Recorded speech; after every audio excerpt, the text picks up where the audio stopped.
Hi, and welcome to Something to Talk About. I'm Linda McNamee, and for the next hour, we're going to learn about creative writing. And you'll meet my wonderful guests momentarily. But as we begin every show, I would like to invite you to give us a call if you have a question for our wonderful guests whom you will meet. In a moment, you could give us a call at 781-270-9199. Or if you have a question or suggestion for a future topic, you can always send me an email at talk@bcattv.org. And as usual, I would like to thank the crew for this evening. We have Chris Flaherty, who is one of the staff members here, and make sure that everything runs smoothly and us volunteers don't, take over the place. We have Maddie Shipka, who came in this evening to direct for the Vacationing Colleen Moore. And Stephanie Floridas is also here. Stephanie is another one of our mainstay crew members. So thank you, Stephanie, for coming in as well. And last but definitely not least, I would like to thank my husband, Paul, for staying home for Daddy Date Night. And I can't say this seriously because you know my guests. So once the kids go to bed, you can write the darn book. I had to say that. I'm sorry. You knew I was going to say that. Now, I would like to introduce my wonderful guests for this evening, who are authors in their own right. And we have Christopher Golden over there and James A. Moore. Hi. What's the A stand for? Arthur. Okay. I can't think of I too knew many. this was going to be a hard-hitting interview. Yeah. Okay, well, thanks, guys, for joining me. Yeah. What do you mean? Okay. Arthur. So, just think Ellen, and what's that you again? know? What's that? Richard No, not Richard. Rodriguez. I have two middle names. We talked about this. This one and Go that ahead. one. That's Anyway, as I like to begin my shows, can you guys start out by telling us a little bit about you, where you grew up, how you came to the Merrimack Valley area, and what made you become interested in writing, or what made you pursue that direction? Who wants to go first? Jim Rock, does. paper, scissors, or? I'll go first, sure. Okay. Well, I was born in Atlanta, and this guy is one of the reasons I came up to the Merrimack Valley after a while. The other was because I was living in Georgia, where the heat in the summertime is repugnant. It can get that way here sometimes too. For about Except for 2 weeks. Yeah, I was about About to say 4.5 except months. for yeah. Yeah. So actually, I just love New England. I fell in love with New England the first time I ever came to New Got a England. lot of character. Cool. And slight desperation. So what started you writing? Though? Yeah. What what's- started me writing? No, that's okay. I was getting to that. What started me writing was actually I wanted to be a Kindergarten. comic book artist. Really? And a gentleman named Marcus McLaurin, who also lives up in this area, by the way, looked at my stuff. He was an editor for Marvel Comics, and he said, "You can't draw a straight line with a ruler," and I can tell you used a ruler. I don't want to know I'm how looking he at your could work, tell. and the buildings are crooked.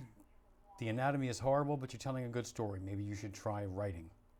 He bought my Okay. first comic book script right around 3 months later. Cool. Been And at it ever since. found someone else to illustrate. Absolutely, because assuming. they didn't want me drawing it. Okay. It's the problem with a lot of comics these days. I can do better than some of the artists. I won't buy those comics. Okay. It's pretty horrible. But I do want to ask you later about comic writing, but we'll give Chris a turn. Absolutely. Okay, unless you want to add more. No, we're good. Okay. He should have some floor Okay. time. Well, I mean, my thing is easy. I grew up in Framingham.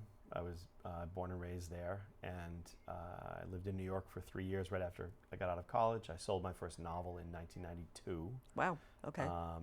when I was 25 and moved home. So Move back to your parents' basement. No. yeah, no, but actually by then I was married.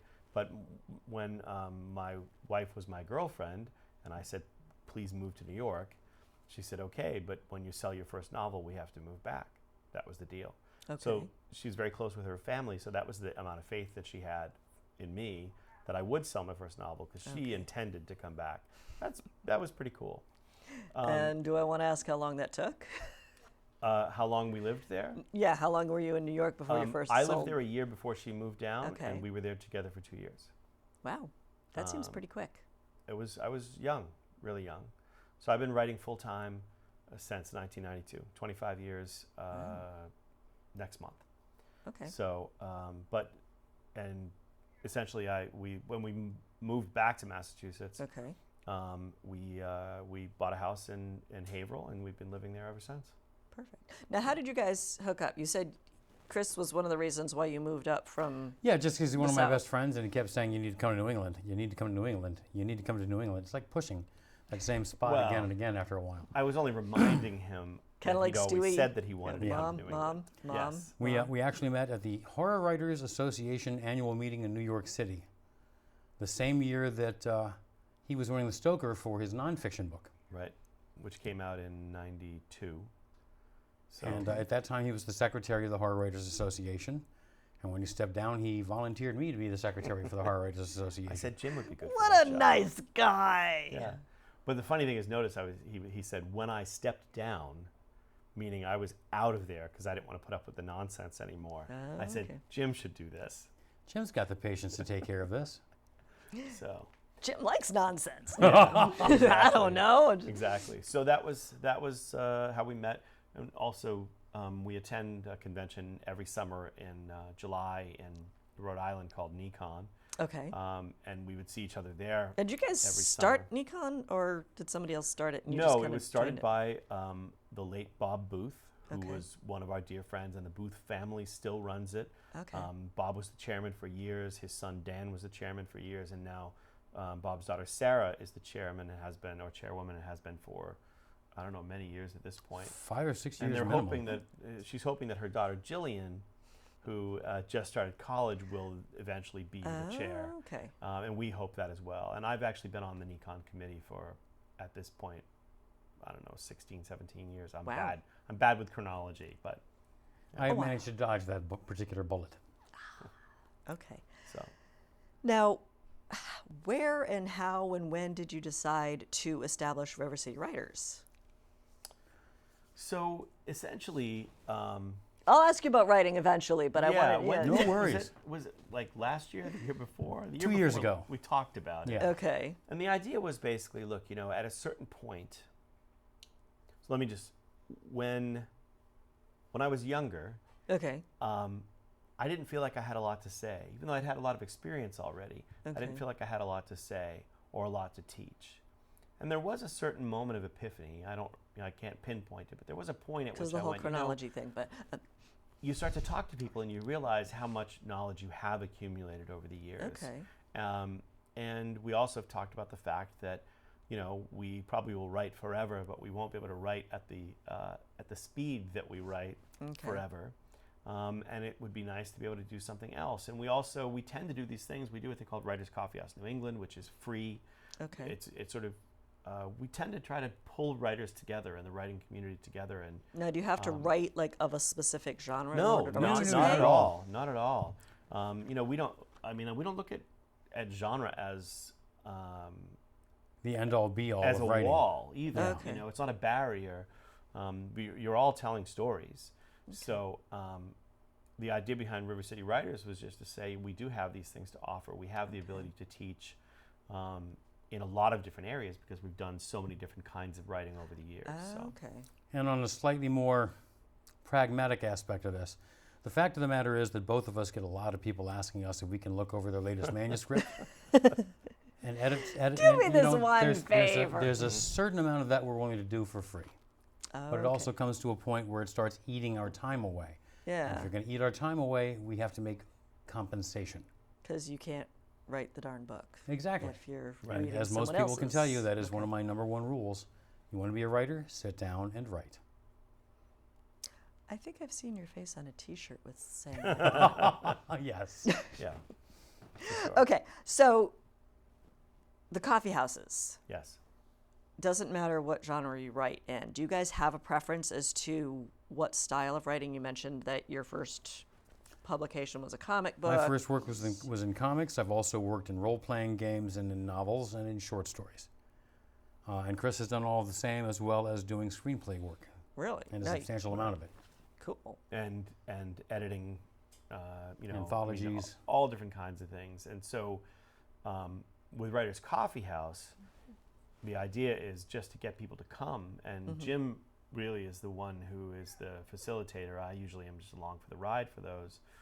But the idea is that we sit there and we spur the conversation on, and we share our knowledge, but the idea is that everybody should share their experiences, their knowledge, ask questions about their work, about the business. And everybody who's there, it's the pool of information. It's the way. Because like you said, everybody has a right. Everybody has their own experiences, and there are lots of things we don't know the answers to, but hopefully somebody's there who might have that answer. And a lot of times, it's just it's the nature of the beast. Writers can be very solitary creatures. So the idea is to actually help them understand the concept of networking. Right. Okay. For the people who just don't. Okay. You know, we've had people, and I had one lovely lady I chastised rather loudly for the fact that she had 4 full manuscripts written, several short stories written, and would never done anything with them. And my response was, how the blank can I ever read them if you've never submitted them and never sold them anywhere? Right. So did she end up selling them? Don't know. We'll find out if we run across her again. She hasn't been back yet. She hasn't been back. You scared her. Yeah, Jim scared her away. Although Jim is very good at getting people to do the work. We have different philosophies about this. Okay. You know, in fact, we just talked about it on our podcast yesterday that I really feel like, you know, if you want to write, you'll write.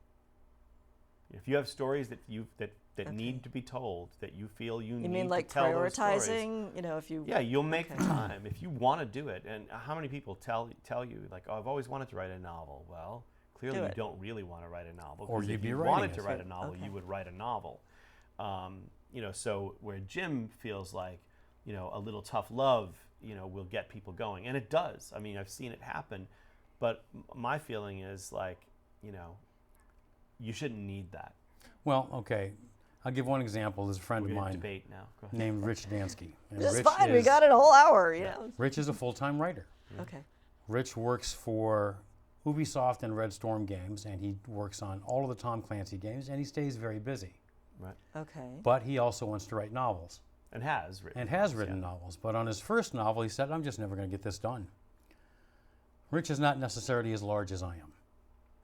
So I looked at Rich, well, actually we were on the phone, and I said, so Nikon is 5 months away. He said, yeah. I said, you're going to be there? He said, yeah. I said, fine. You have 5 months to finish that novel, or I'm going to break your freaking arm. And there was a long pause. He said, I don't know if you're joking. And my response was, test the theory. But we promised that so which arm has were you never gonna break? threatened the life of anybody at Writers Coffee House Not so or far. River City Writers. But by golly, he had the manuscript written 5 months later, because all he needed was a kick in the butt and a reminder that he really wanted to do this. Okay. Yeah. You can always find excuses not to, and if you're serious about it, like Chris said, you'll find the way. Sometimes you just lead them on the right path. Yeah. I was going to say the best thing about conferences and the best thing about Coffee House and stuff like that is that you spend time with people who are also passionate about it, and you spend time with people who are sitting down and writing. It's the whole networking. And by the time you get home from that event, whether it's a weekend-long convention or a 3-hour coffee house, you're inspired. You're like, you know, I want to do this. I can do this. And so if they can do it. Yeah. Okay. Yeah. And also, but everybody, they talk about their ideas, and then they think it fires the passion up again, and that's what is required. You know, you have to have the passion for it, or you're just not going to do it. I can make 1,000,000 suggestions or 1,000 threats, and they mean nothing if you actually don't have the desire. Got it. That motivation, the why. You know, why do you want to do this? Okay. But no more procrastinating. That's what we say all the time. Okay. Yeah. Sit down. Jim says, sit down and write. Do it. If you want to do it, do it. Give yourself permission to actually take the time to write every day if that's what you genuinely want. Right. Okay. It doesn't have to be a long span of time. Half an hour without the computer and without interruptions every day will get a lot done. But how this is the thing that always blew my mind is how do you just sit down and write? I mean, don't you have to like be in the right mindset or you know, not really a motivation thing, but you know, sometimes I sit down and I'm like practice. Right. I just like go in the kitchen and forget what I got, so, you know, what I went in there for. So I'm just. Let me give you a different example of that. How do you prepare for a marathon? Right. You do it every day. Okay. Right. Some days you don't feel like doing the stretches and the running, but you have to do the stretches and the running if you're going to do a marathon. Okay. Okay. I have done marathon writing before. It's not something I enjoy, but I can. I did a 172,000 word novel in 3 weeks while working a full-time job. Wow. It hurt. But Did because you get I write any every sleep? day, You not know? much. I drink a lot of coffee. A lot of coffee. I've okay. never done that and wouldn't attempt it.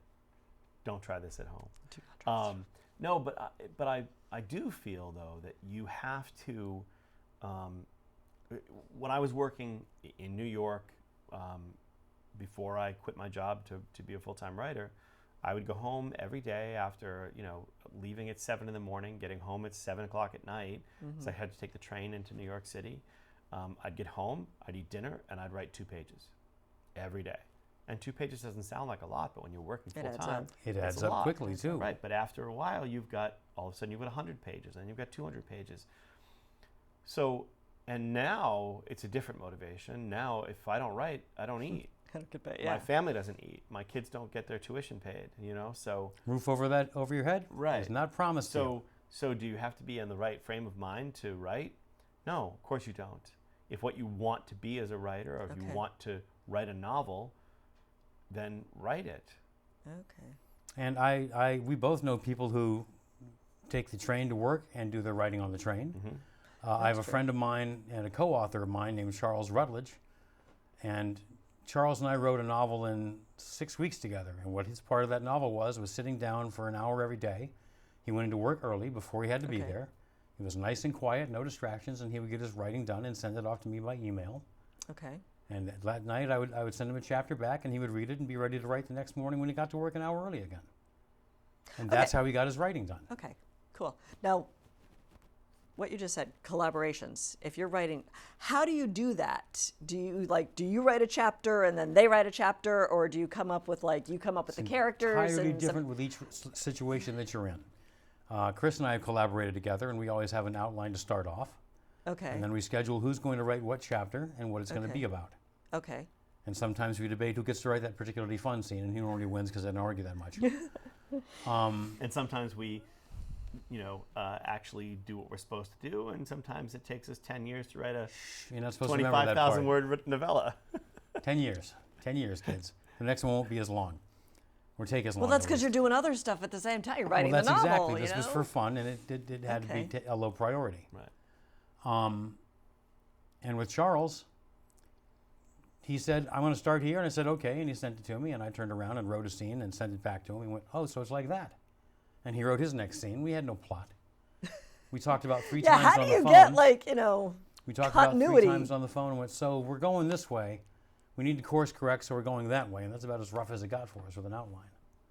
But we also edited each other as we were going.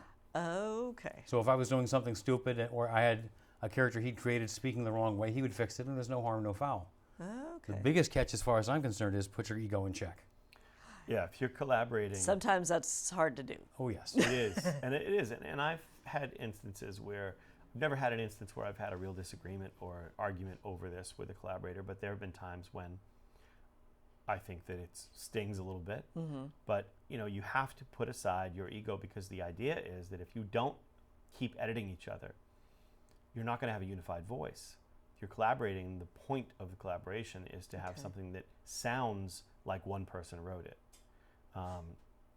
And so that's So why do you collaborate? Is it just for fun? It's fun. Absolutely, just for fun. It's fun. And but the interesting thing I will say about collaboration is that almost everybody assumes, well, you only wrote half the book, so it's half as much work. It's actually way more work. So it's double the like work. You could write the whole thing alone, and it's less work than writing half of it in collaboration with somebody else. It is so much more work, but you do it because writing is a solitary business, and we're not solitary people. Okay. All of my collaborations, and I've done a ton of them, have been with friends in comics, in novels, in scripts. And a lot of times they come around because you have an idea, or you're talking about something stupid like Jim and I did. It just had a crazy idea, and you went, we should do that. We should actually write that thing. That's more than just a joke. Possibly the one that Chris regrets the most and likes the most would be the collaborative novel with 9 other authors called Indigo. Because Seriously? it was his idea. He got to edit that mess. And Okay, talk do about tell. trying to make one unified voice out of 2 people. Try it with 10. Indigo came out last month, I think, 2 months ago. Okay. It's Jim, me, Charlene Harris, Jonathan Mayberry. I don't want to list everybody. There are 10 of us all together. And Look on your website. No. It was I had this idea. We were in a bar at a convention. It's normally where these ideas Yep. happen, kids. And everybody was like, "That sounds like a great idea." And we did Whenever it, alcohol's and, involved. And I edited it, and man, I'll You never do regret it it. again.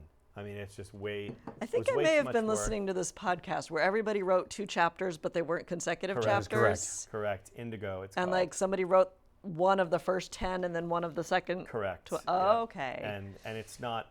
And the one thing I will say is there's no way to do a collaboration amongst 10 people that reads like one person wrote it. It's No. impossible. Not a chance. Unless and they're we- like, schizophrenic or, Yeah, I mean, the thing is, like, you can collaborate with one person Okay. and really get down to the nitty gritty line by line and make sure that it okay. really sounds like. But 10 people is just too much. And I find some people who reviewed it really enjoyed the fact that it's crazy.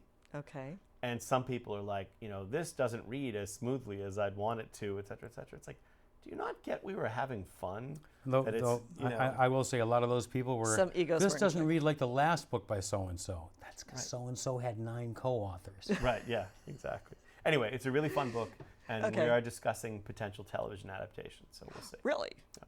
Time will tell. Okay. So that kind of leads into another question that I have. Like, when you go to write something, how does your mindset change, whether it's a screenplay or a novel or a comic book or role playing, or how do you get your head around that? Each of those is a different kind of format, and that's where the difference is. You're still telling a story.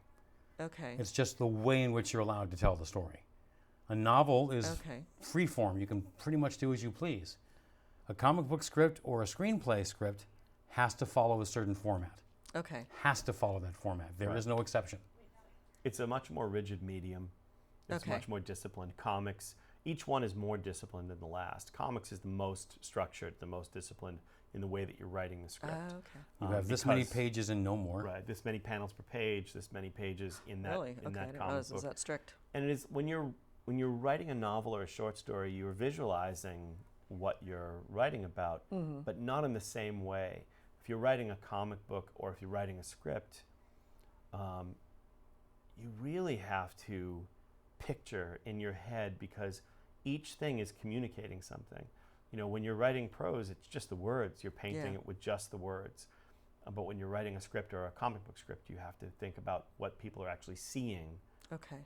versus what you're writing. And you have to convey that to the artist who is then going to draw what you're describing. Right. So is Or the that something filmmaker. like a collaborative where it's done at the same time, or do you write it and then they illustrate it You when it's all write it and then done? they Or illustrate it, yeah. okay. Now, do you have any Usually. say on who gets to illustrate it?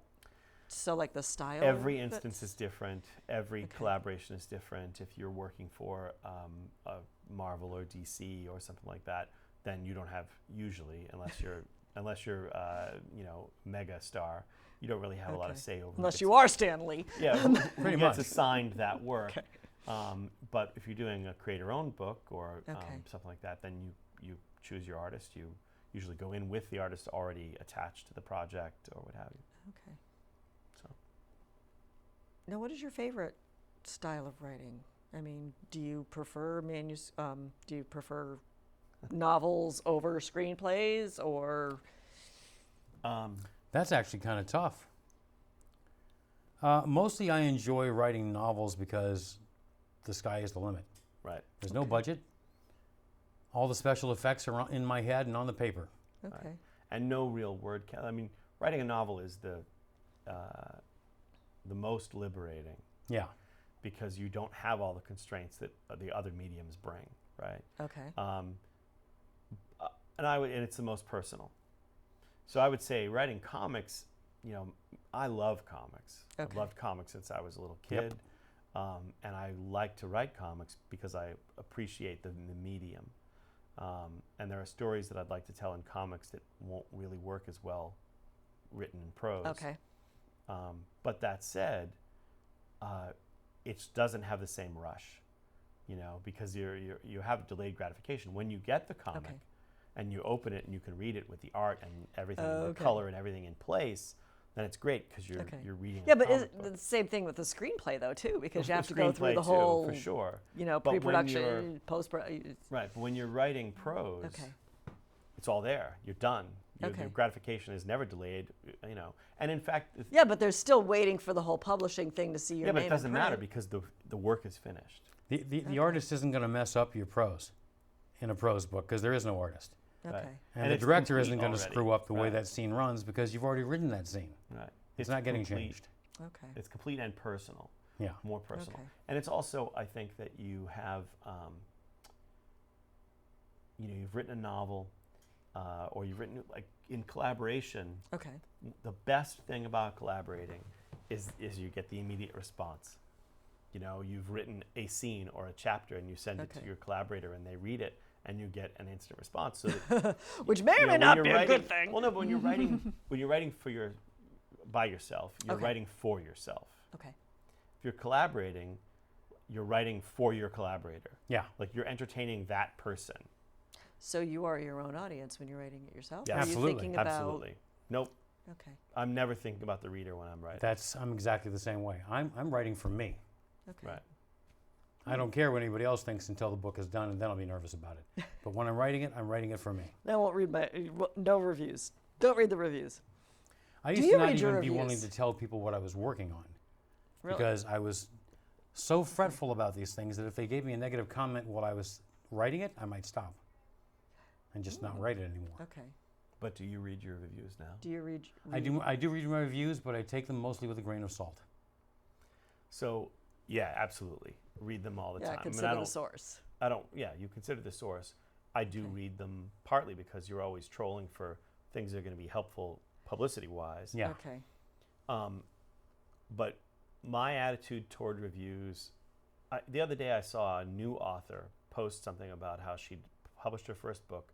She had 7 reviews on Amazon, and 6 of them were positive, and 1 of them was a 1-star, and it was just raked her over the coals.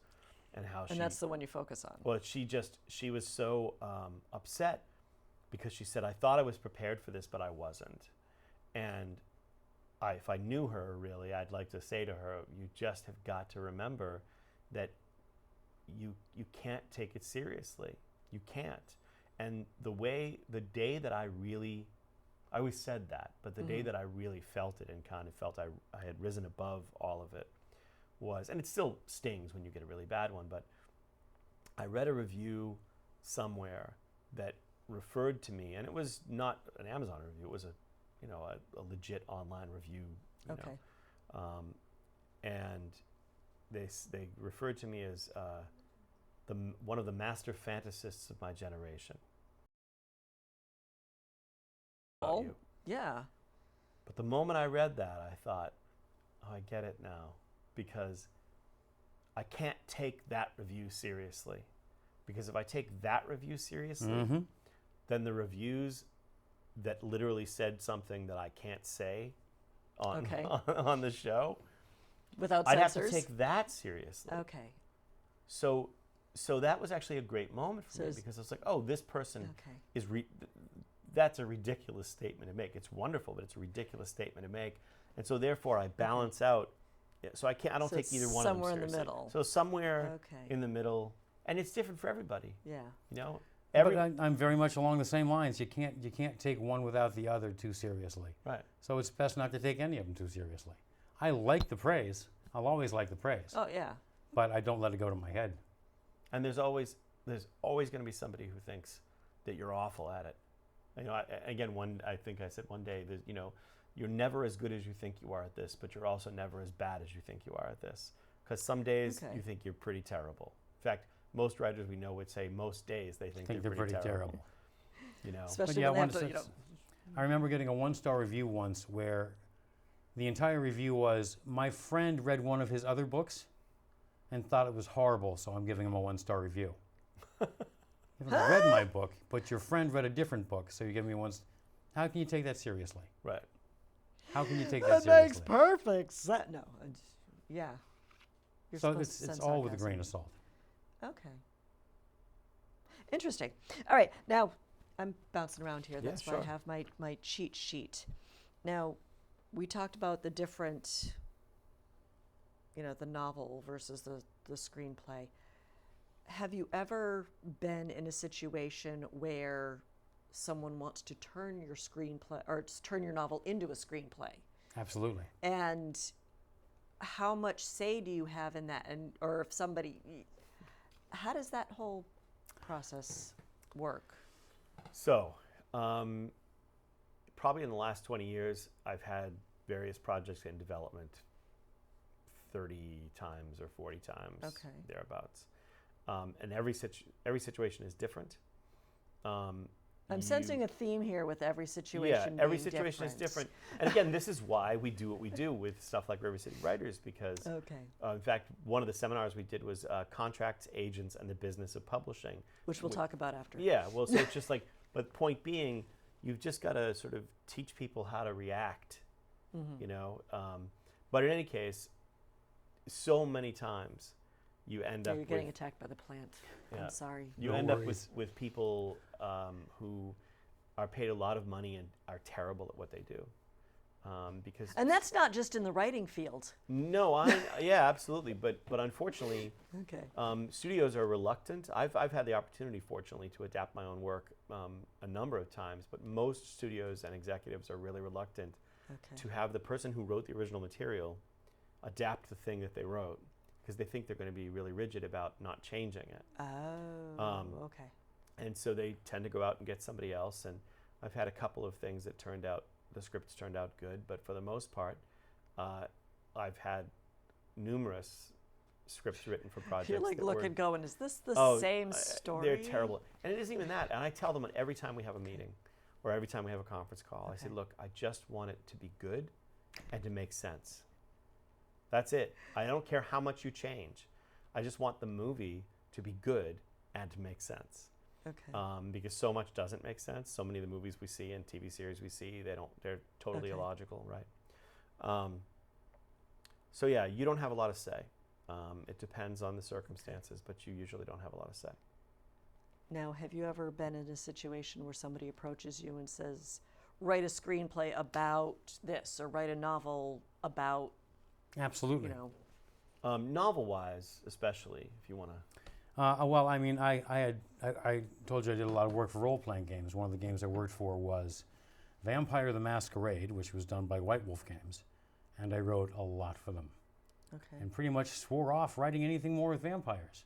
Right up until the time a gentleman named Paul Miller looked at me and said, "Hi, I'd like you to write a big, fat, juicy vampire novel for my press. Could you do that?" And I said, "Absolutely, I can." Because you don't say no to work if you're smart. And 'Cause I if you did, say and I no enjoyed once, the they process probably won't- wholeheartedly. Okay. You know, but I've also had people ask me if I would write a screenplay, and my answer was, "How much does it pay?" And when they said, "Well, you get paid on the back end," I pretty much went, "No, I don't have time for that. Right. I just Oh, don't." okay. It's not that I don't want to write a screenplay for the person who's never made a movie before. I just don't have time. Because it'll be a huge blockbuster hit. Of course, That's absolutely. usually what it is. I mean, the other thing that, Okay. you know, occasionally things just sort of come together, especially when you've been doing it a while. I ended up doing a couple of drafts of the screenplay for the new Hellboy movie that Okay. is supposed to start shooting next month, I think. Oh, cool. Okay. And that's the only time that I've actually done screenplay work on something that wasn't mine. Okay. So that's an interesting experience. Yeah, is it harder to do it because you have to fit into the character development that's already been done? No, I mean, in this case, it was Or- actually not difficult at all because I've known Mike Mignola, the creator of Hellboy, for 23, Something. 24 years, something Okay. like that. And Mike and I have worked together on projects that entire Many time. times. We've collaborated in a variety of different mediums. And so this was a case where Mike wanted me on the project. I came into the project and worked with him in the sense that he was saying to me, here are the things I don't like, here are the things I would like. Okay. And then I would talk to the producers and get their notes. And basically, my job was to build a new version of this thing that would make everybody happy. Do you want to turn that plant so it's not attacking you? Or are you Oh, I'm okay? good. He kind All of right. likes it. If anybody's seen Dave the Triffids being attacked by plants as a... Okay. I'm sorry. Anyway, so my job was just to try to build a version of it that would make everybody happy. Okay. Um, No pressure. well, you know, the thing is, if people are clear about what they want, Okay. I love that.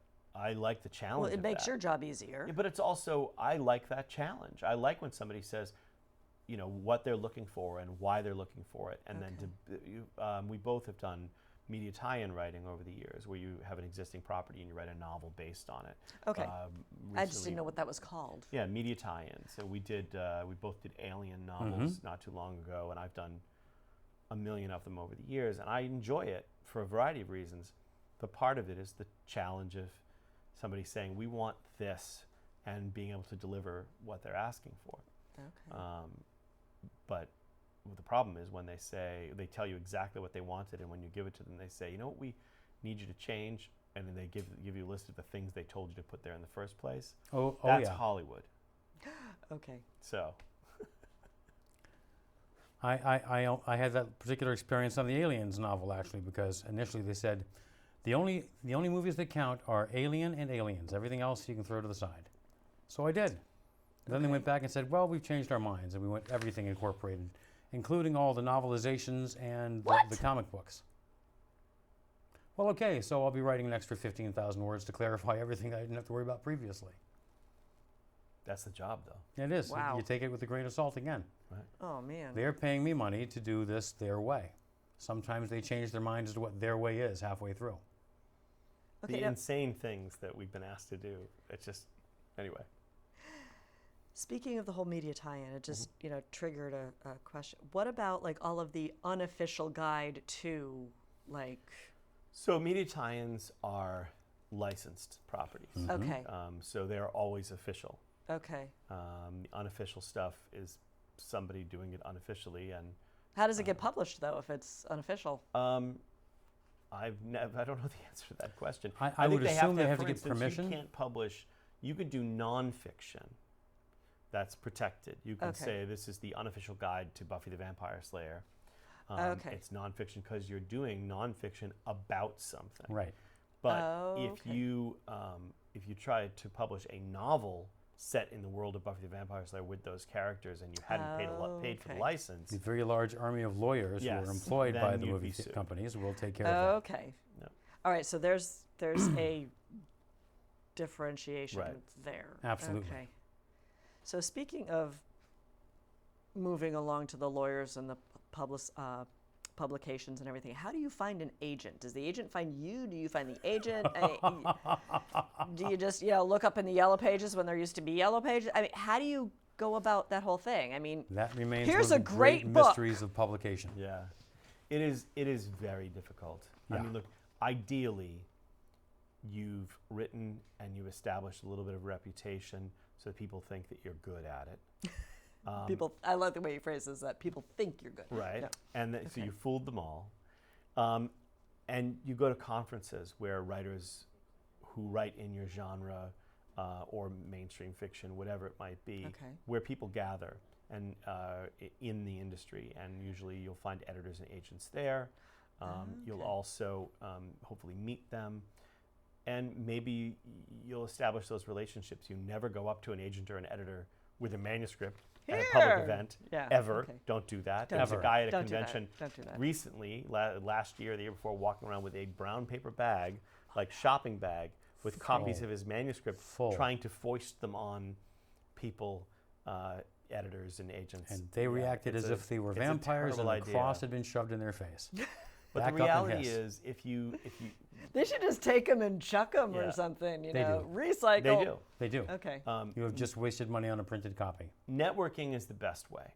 Okay. But the second best way is the internet is at your fingertips, and you can learn how to write a query letter. You can find lists of agents. You can figure out who they represent. I find, we tell all the time, we tell writers who are trying to break in that the best tool for them to use is a thing called Publishers Marketplace, because if you pay the minimal fee that it is every month, you can access their search engine. Okay. And you can actually create a search that will tell you whatever if you write young adult lesbian ghost stories, you can find a way to do a search function that will show I like the you. way he just rolled that off his tongue. Yeah, but I mean, that will show you in the last 36 months, Okay. every young adult lesbian ghost story novel that was sold, what agent sold it, what editor bought it, at what house, what foreign countries was it sold into, how much money they got paid, not exactly, but within a range. In a ballpark. Okay. And so you can then tailor your search for an agent or your submission to editors by using that. It gives you good suggestions. There are other ways too, but you need to learn how to write a query letter, how to approach agents, try to figure out who's available. How to network. How to network. It is difficult. Oh yeah, there's that word again. Oh no, it's a great word, and one of the things I like to point out to people is that networking isn't at all what most people think it is. Right. It can be. There are conventions you can go to where what you're dealing with is glad handing with 14 other people and hoping that one of them can help your career. Right. But neither Chris nor I have really ever followed that kind of philosophy. Yeah, it doesn't really work. We know a lot of people in the industry, but we don't go around glad handing and shoving our manuscripts at them under the table or anything. We just know them. And I do think that the key when we say network and go to conventions and all this stuff, it's not to sell yourself. It's to get to know people. Yeah. And for them to get to know you. It's not to be insincere. Right. Because it's so transparent. Establish that relationship first. Yeah, and it's not. And again, it isn't something you don't want to go and befriend somebody just because you think you're going to get something from them. We're not saying that at all. No. Yeah. We're saying go and become a part of the fabric of a community, and good things will happen. But I can give one example of that where I was talking to an editor in New York and mentioned that I hadn't got an agent yet, and the editor said, well, you can send stuff to me, right? I said, I don't have an agent. I just told you that. And the response was, you know me already. The agent's to make sure that I'm not dealing with people who don't know what they're doing. I know that you know what you're doing. You can send me stuff. Oh, okay. Never crossed my mind. Cool. Never once crossed my mind because the policy for that publisher was, must have an agent. Right. Okay. We also currently have the same agent. Yeah. So that's. Okay. Well, that helps. Yeah. Now, with publishing, what are the advantages or disadvantages of going through a publishing house versus like self-publishing? You get a lot more money on the front end or on the back end if you're self-publishing and you're good at it. Okay. But that also requires a great deal more work. Okay. I don't know how to lay out a book. I could learn, but it's really very inconvenient. I don't like editing my own work, so I would have to pay an editor to take care of that anyway. I can't do a cover, so I'm having to find a good artist and a layout person to take care of that. Okay. All of these things are taken care of by the publisher. So one of the reasons they get a percentage of the money is they're taking care of all the dirty work. They have publicists, they have agents, they have editors, marketing people, all people who take care of all the Sales things that I would people. have to do on my own if I'm going to write a novel and sell it on my own. Okay. So you have to do all of those jobs yourself.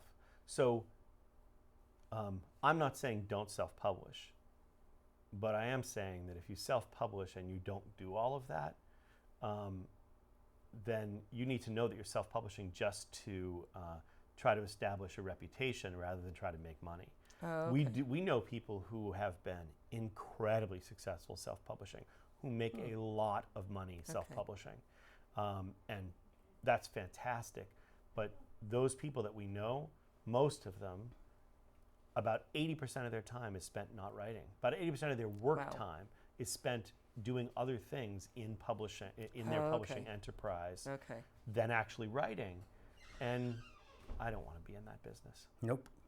So if you want to do that, then it's possible to make a ton of money if you do it well and you catch on. But in mainstream publishing, there's a lot of luck involved. There's a lot of personal promotion involved, a lot of effort on the part of the author, building reputation, timing, the faith of the publishing company, all that stuff, but a lot of luck involved. In self-publishing, there's even more luck involved. Oh, yeah. And even more hard work involved. Okay. So again, I think I can speak for both of us when I say we're not saying don't do that. Just know what you're we getting know people, into. right, but know what you're getting into and how much work there is. And I think also, we're both older now, and the idea of taking that on is just terrifying. Yeah. Just utterly terrifying. Yeah. Okay. I'm not lazy by nature, and neither is Jim, but I feel lazy when people talk about that because like, Seriously. I don't want to do that. I don't do that. That's just too much work. It's not that you're lazy. You're just Established in a different way. Exactly. Let me put it another way. I could not possibly have written a novel in 3 weeks if I was doing all of that in addition. Right. Well, you could have written the novel and then spent the next 6 months 6 trying months to do all catching that. up to what all the business that had to be taken care of Right. by the publishers. And in I'd this rather case. do the opposite. Yeah. Spend 6 months writing the novel and 3 weeks, you know. Yeah, pimping it when the time Out of sight, comes. out of mind. Okay. Tell me about the upcoming Write Better Fiction workshop. Well, okay, this is one of those things that Chris and I, again, we've had those discussions Okay. where people said, can you and would you? Sure, I can explain that to you. I can't explain that to you in 20 minutes. Right. Okay. Okay, we can go over a part of your manuscript and discuss that, and it still can't be done in just a couple of hours. Right. Write Better Fiction is a 4-week course, 3 hours at a time, initially starting off with a sample chapter of your work that's about 3,000 words. Okay. Chris edits the entire thing, I edit the entire thing, and then during the 3 hours of the first week, we actually go over those edits and suggestions with each individual person, Okay. in addition to basically teaching an hour-and-a-half class on one aspect of writing better fiction. Okay. So who's your target audience to come and take this class? Somebody So who's never the written before, People or who participate in the class all have to at least be functionally able to write Okay. fiction, right? Okay. And but we in the first round of the workshop, we had a lot of people who had been writing for years, and we had a few people who were fairly recent. Okay. And the best part about it is that what we're doing, so the first half of the class, as Jim was saying, each week is really sort of teaching a fundamental element of writing well. Okay. Things that you really need to understand on a level, and breaking down character, and breaking down plot Okay. structure, and breaking down dialogue, or whatever it might be. Okay. And then the second half of each week is going through that week's writing from each of the writers who participated.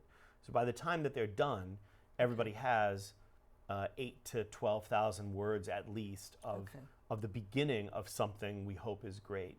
And the reason it's called Write Better Fiction is that no matter where you are in your abilities, we want to make sure that by the time you're done with the 4 weeks, you are significantly You'll be better at it than Exactly. you were when you came in, that you've leveled up, we always Okay. say. And the other thing is that we always want to make sure that everybody who takes the workshop comes out a not only better, but a more thoughtful writer. People Which is who a big think part of it. about what they're doing, Now, is why it they're doing it. Each session, in essence, the same format, or do you?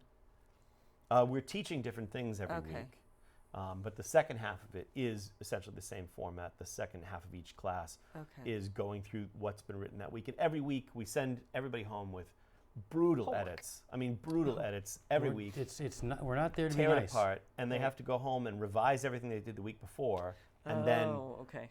carry on with more new material. So we just keep, because we say at the beginning, it's not.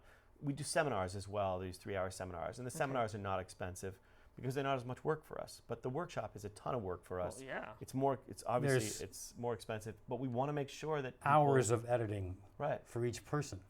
And so people come in, and At least. we had one of our good friends took the workshop the first time around, and the first day he was shell shocked.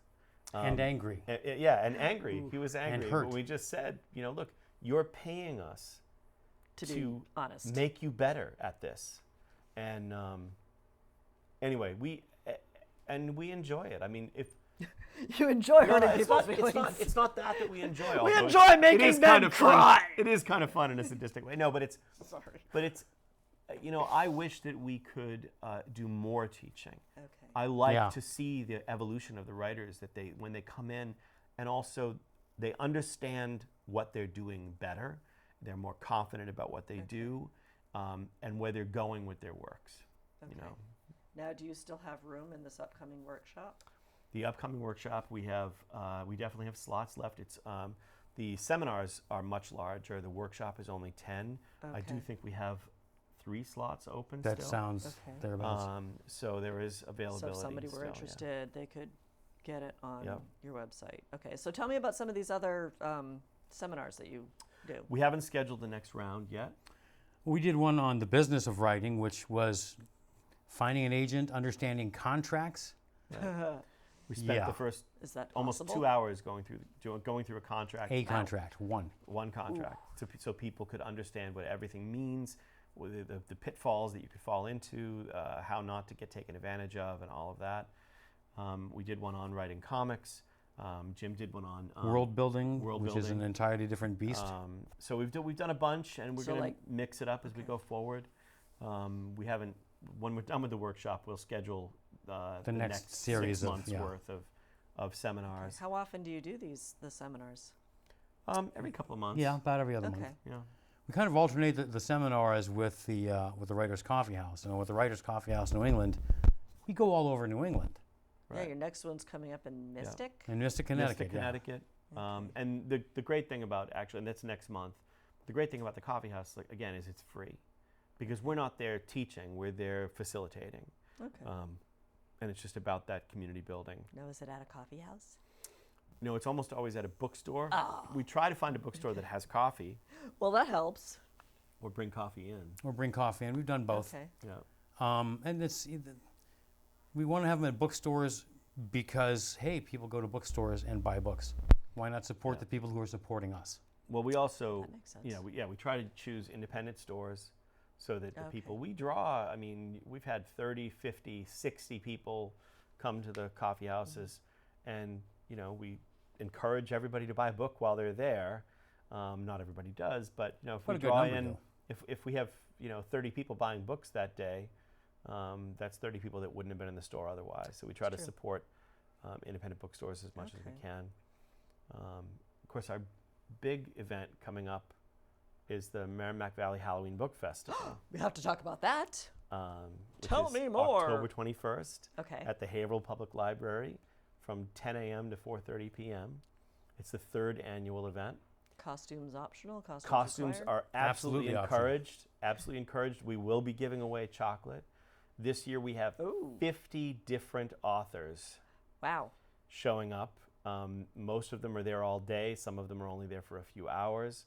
And the best part about it is, other than any books you might buy, the event is free. Okay. The authors So you give. go and actually meet with the author. So it's like a book signing, except it's for a book like signing, on but steroids. there are 50 people there Okay. with selling and signing their books. We There'll do be some panels of panel discussion. discussions about Oh. about writing, about horror, about ghost stories, about Okay. Halloween. It's fine for the kids are encouraged. There are young adult and middle grade writers who are there. There are artists who are there, and again, my favorite part about it, and the thing that I insist on every year, is that it's free. So the panels are free.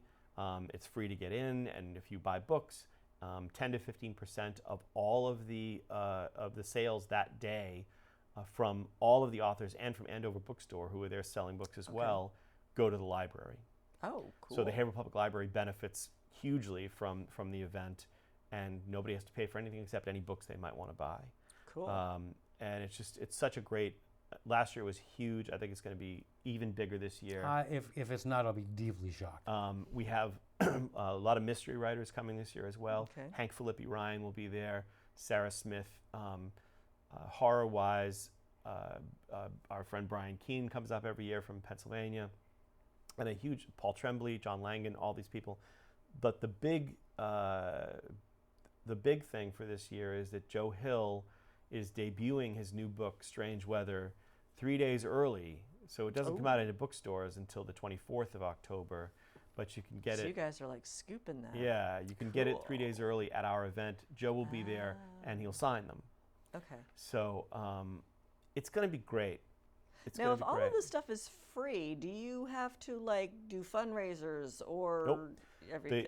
The Is it like all all, it costs in us kind? is time. Okay, Yeah. so it's all like all in kind. The library gives you the space because they benefit from it. Right. Okay. And honestly, other than any books that we or I might sell that day, Okay. there's no benefit to us. Okay. You know, But like all the authors that come in, they sell their I mean, books, Okay. So it's a captive And we have a audience good for time them. and celebrate Halloween. right? And, So all the encourage authors- people to read. Now, you said mysteries. Is it like any horror? Well, I said, or oh yeah, anything? it's okay. it's mostly Does horror. that have to be like Halloween related? No, or it's something? horror and dark fantasy, but I made an effort this year to include mystery writers because I think it's all part of the atmosphere of New England at Halloween time. You know, Okay. I think of, you know, Just don't go to Salem. yeah, 'Cause exactly. everybody else is No in Salem. offense to Salem, but yeah, I like Salem, but I don't like Salem, Salem in after October. 1st. Well, yeah, is- because everybody else is there. So if you So want, instead, come Okay. to the Merrimack Valley Except- Halloween Book Festival at where is it? at the Haverhill Public Haverhill Library, Public Library. October 21st. Honestly, the other thing that is so great about it is there's a real sense of camaraderie, Yeah. of joyfulness, of this, you know, the spirit of the season. It's just great. I mean, everybody is in such a good mood, and it's infectious. It really is. New England and Halloween, they go together. Yeah. Yeah. But, you know, and all the authors are just so happy to be there together. And I mean, look, what do we want to do other than talk about books? So, yeah. So it's great. Okay, we only have a couple minutes left, but can you guys tell me a little bit more about Three Guys with Beards? Because obviously 2/3 of you are here. So once again, this started at a convention. In a bar. In a bar. bar. Jonathan Oh, you Maybury gotta- said okay. after we had been on a panel together, you know what we should do? We should have our own talk show. Okay. And about a month later, I was asked if I wanted to do a podcast. Okay. And I thought about what Jonathan said and kind of volunteered the two of them to join me. I said, we're going to have that talk show after all. It's just going to be online instead of on the air. Okay. And that was the start of it. And mostly we're just having a good time talking about pop culture, now and then having guests on that we can have join us in the talk, and just enjoying the process of writing and being geeks. It's really just the conversations we would have in a Yeah. bar anyway. Okay. I don't even drink, by the way. No, neither It's do like the conversations that you'd have in a bar. I'm almost afraid to see if you guys did drink. No. But it's, you know, it's like we're just, you know, the things that we want to talk about, which Okay. includes pop culture, the things we geek out about, and our Okay. work, and the things we read and all of that. The occasional comic book movie we don't like versus the ones we do like. Yeah. And And- just, in general, all the stuff that we enjoyed when we were growing up and still enjoy now that we're pretending to be adults. What I think is funniest about the podcast actually is that on Three Guys with Beards, you have three guys who are all incredibly prolific writers, Okay. and we hardly ever promote our own stuff. We don't have the time. You know, like occasionally, and it always feels awkward when you do. If you start talking about, we should talk about that new project, and it's always like, I just want to talk about like Game of Thrones. Yeah. Which I've never seen. No, Yeah, but I shouldn't admit that. you shouldn't now. Go home I'm a little right now and embarrassed do your for you. homework. But it is, so it's interesting. So when we talk about our stuff, which we do, obviously. It's kind of hard not to. Yeah, it is, because it's the Some work. point, But 'cause it does what feel, you do. yeah, it Exactly. does feel sort of awkward, you know. But Okay. But mostly we're just having a good time. yeah, And if it helps promote somebody else's work at the same time, cool.